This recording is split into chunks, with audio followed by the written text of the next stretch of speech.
यहाँ पर मैं केवल आपको समझा रहा हूँ कि हम प्रश्नों के उत्तर किस प्रकार दे सकते हैं। आपको मेरे दिए गए उत्तर को ज्यों की त्यों कॉपी नहीं करना है, केवल ये आपको समझाने के लिए है कि हम उत्तर को किस प्रकार लिख सकते हैं। ठीक है, तो ये प्रश्न है कि रहीम की काव्य भाषा और उसकी विशेषताएं बताएं। ये प्रश्न यूपीएससी की परीक्षा में आया हुआ है। तो हमें क्या बताना है कि रहीम की काव्य भाषा और उसकी विशेषताएं। हमें इसकी मेन पॉइंट पे ध्यान रखना है जब भी हम प्रश्न देखें कि वो पूछ क्या रहा है। कहीं भी हम ऐसा ना हो कि उत्तर देते समय थोड़ा भटक जाएं। तो ध्यान रखें, काव्य भाषा और उसकी विशेषताएं की बात कर रहा है।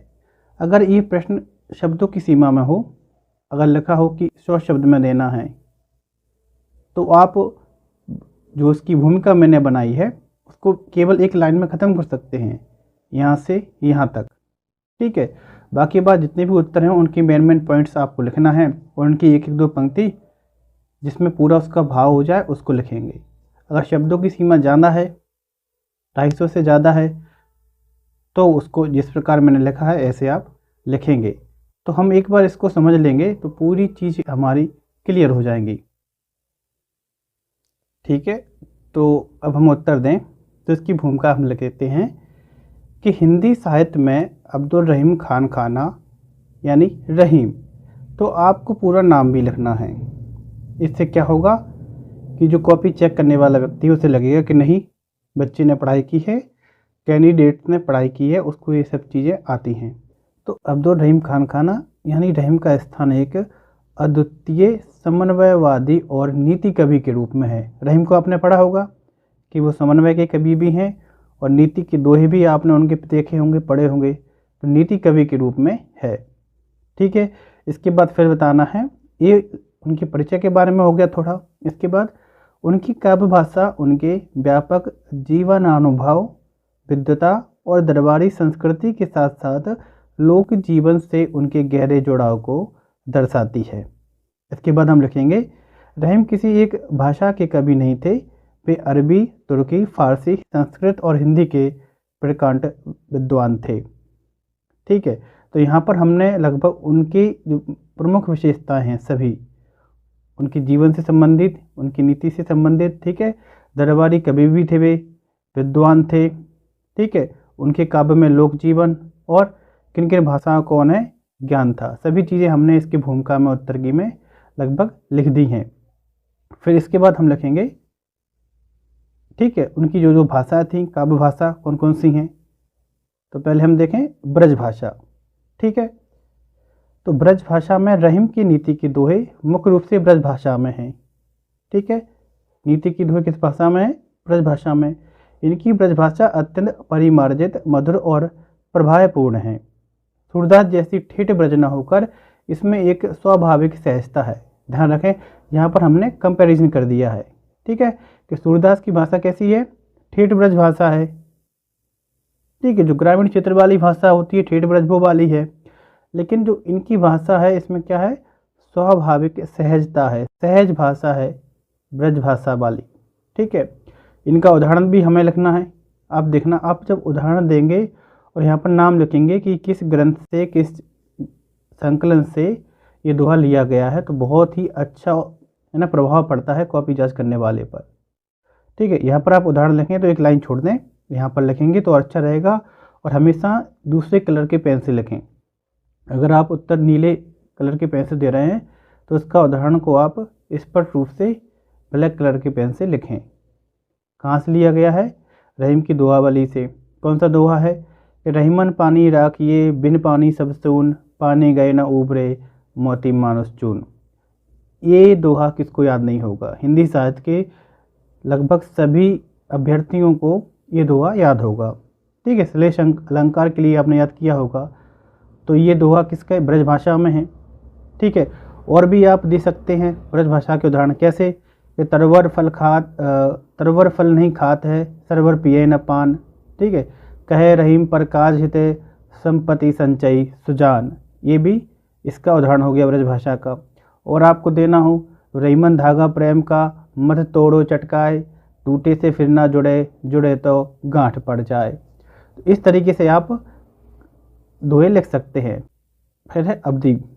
ठीक है, अवधि में जो उनकी भाषा है उसके क्या गुण है कि ठेठ और ग्रामीण माधुर्य है। ब्रज भाषा सहज थी, लेकिन अवधि में कौन सी है? ठेठ और ग्रामीण माधुर्य। तो आपको ये वाले पॉइंट लिखना भी बहुत ज़रूरी है। तो अवधि भाषा में देखें हम कि अवधि भाषा पर रहीम का असाधारण अधिकार था।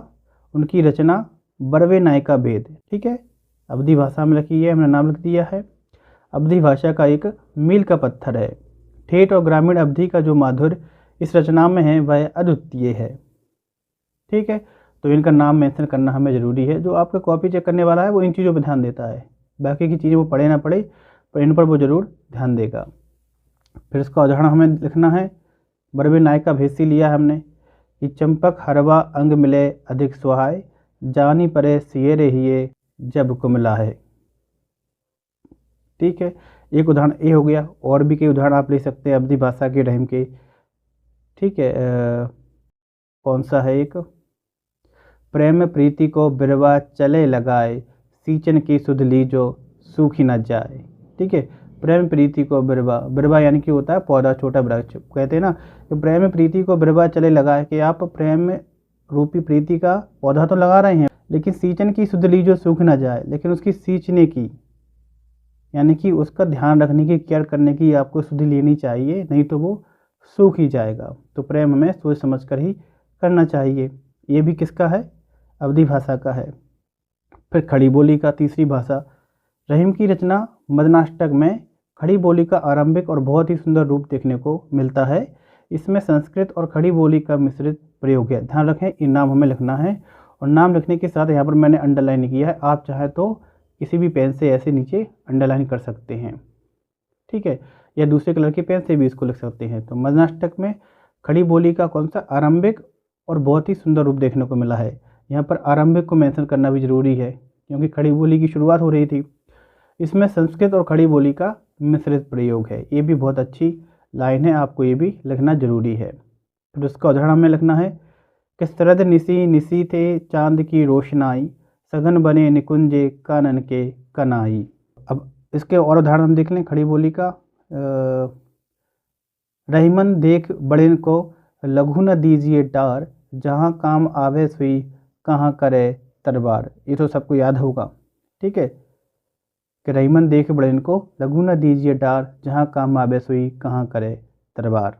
तो ये भी खड़ी बोली का उदाहरण है। ठीक है, तो ऐसे उदाहरण आप और देख लें। देखो, आप उत्तर लिख रहे हैं तो रहीम को थोड़ा पढ़ें भी। ये नहीं कि यहाँ पर उत्तर आपने देख लिया और इसको रट लिया और आई पेपर में लिख के आ गए। टीचर्स वगैरह की, शिक्षक की जो परीक्षा होती है उसमें आप पास हो जाएंगे, आपको मार्क्स भी अच्छे मिल जाएंगे। ठीक है, लेकिन आप अगर असिस्टेंट प्रोफेसर का एग्ज़ाम दे रहे हैं या फिर यूपीएससी का एग्ज़ाम दे रहे हैं, तो इस प्रकार का उत्तर आपको देख के, अगर एक दो बच्चों को उसने ऐसे ही देख लिया, ठीक है, तो उसे लगेगा कि ये तो सब कॉपी वाला है, सही उत्तर नहीं लिखा है। तो आपको अपने मन से भी वहाँ चीज़ें लिखनी हैं। फिर है चौथा काव्य भाषा बहुभाषी मिश्रण। इसमें क्या है? संस्कृत, अरबी, फारसी सभी भाषाओं का मिश्रण है। रहीम ने अपने ज्योतिष ग्रंथ खेट कौतुकम, ठीक है, खेट कौतुक में क्या किया उसने? संस्कृत के साथ साथ अरबी और फारसी के शब्दों का बहुत ही कलात्मक मिश्रण किया है, जो उनके बहुभाषी अधिकार को प्रमाणित करता है। ठीक है, कौन सा ग्रंथ है? ज्योतिष ग्रंथ है, हमने यहाँ पर मेंशन कर दिया, इसका नाम भी लिख दिया। तो ये सब चीज़ें आपको मेंशन करना बहुत ही ज़रूरी है। तो खेट कौतुकम से हम उदाहरण देखें। मेषे यानी कि जो मेष राशि होती है उसके बारे में कहना है वो कि मेषे यदा गच्छति आफताब तदा भवेत वृष्टिकृते कमाल। ठीक है, तो यहाँ पर आप देख रहे हैं कि संस्कृत भाषा चल रही है, यदा गच्छति भवेत वृष्टिकृते, और फिर साथ में उन्होंने आफताब और कमाल, ठीक है, इस तरीके की, ठीक है, अरबी फारसी भाषा को इन्होंने क्या किया है, उदाहरण दिया है। ठीक है, ज़्यादातर जो अरबी फारसी जो इस तरीके के शब्द होते हैं उर्दू के, तो इनकी जो भाषा बना देते हैं उसको रेखता कह देते हैं। ठीक है, ये भी आप यहाँ पर लिख सकते हैं। तो ये खेट कौतुकम से उदाहरण हो गया। ऐसे आप इसके एक दो उदाहरण और देख लें खेट कौतुकम के। ठीक है, कि यदा मुस्तरी करकटे उच्च भागा तदा साहे आलम करे मुल्क राजा। ठीक है, इस तरीके के उदाहरण हैं। तो आपको दिख रहा है मीशे यहाँ पर मिल गया, ठीक है। यदा मुस्तरी, मुस्तरी यानी कि बृहस्पति होता है। कर्कट यानी कि कर्क राशि का आ गया।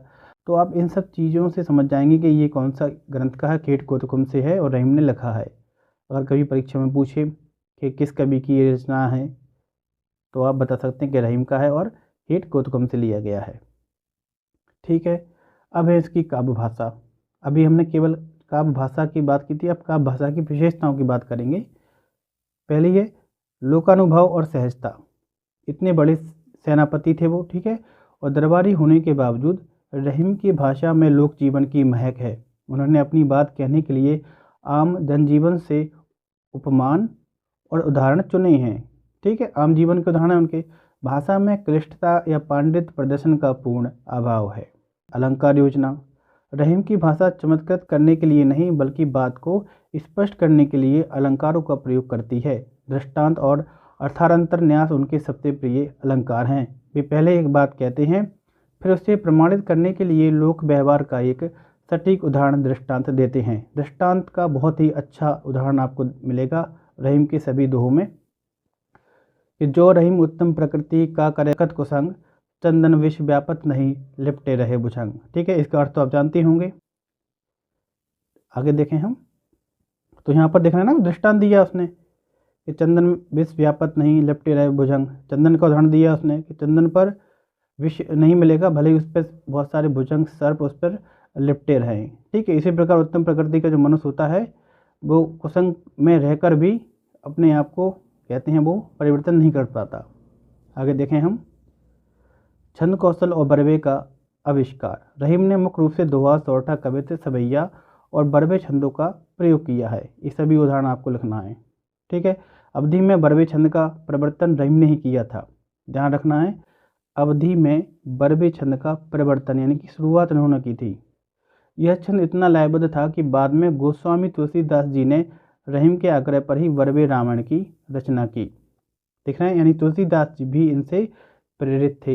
रहीम जी से तुलसीदास जी की अच्छी मित्रता थी और जो पत्र व्यवहार उनसे उनका होता रहता था, ठीक है। तो बरवे रामायण की रचना किसने की थी? तुलसीदास ने। तो एक बात भी हमने यहाँ पर बहुत अच्छी लिख दी, ठीक है। तो यहाँ पर आपको नंबरों में बढ़त मिल जाएगी। आगे देखें, सूक्ति परक शैली है, नीति कथन है। रहीम की भाषा में गागर में सागर भरने की क्षमता है। कम से कम शब्दों में जीवन के गहरे सत्य को व्यक्त करने के कारण उनके दोहे हिंदी साहित्य में सूक्तियों की तरह प्रयोग किए जाते हैं, ठीक है। सूक्ति मिलती हैं। तो आपको कहीं भी समझ में नहीं आया, ये मेरी थोड़ा हैंड राइटिंग है, तो कहीं पर अगर कोई कन्फ्यूजन हो तो आप उसको बता दें, मैं उसको क्लियर कर दूंगा। फिर है भावानुकूल शब्द। रहीम ने श्रृंगार, नीति और भक्ति तीनों रसों में रचनाएं की हैं। श्रृंगार में, नीति में और भक्ति में। उनकी भाषा विषय के अनुसार बदल जाती है। श्रृंगार में जहाँ भाषा कोमल और माधुर्यपूर्ण होती है, वहीं नीति के दोह में वह गंभीर और तर्क संगत प्रतीत होती है। तत्सम, तद्भव और देशज शब्दों का तालमेल उनकी भाषा की बड़ी ताकत है। ध्यान रखें, आप इस तरीके से अब उत्तर लिखें तो आपकी भाषा में प्रभाव होना चाहिए, ठीक है। प्रभावपूर्ण भाषा होनी चाहिए कि पढ़ने वाले को तो इंटरेस्ट हो, कॉपी चेक करने वाले को।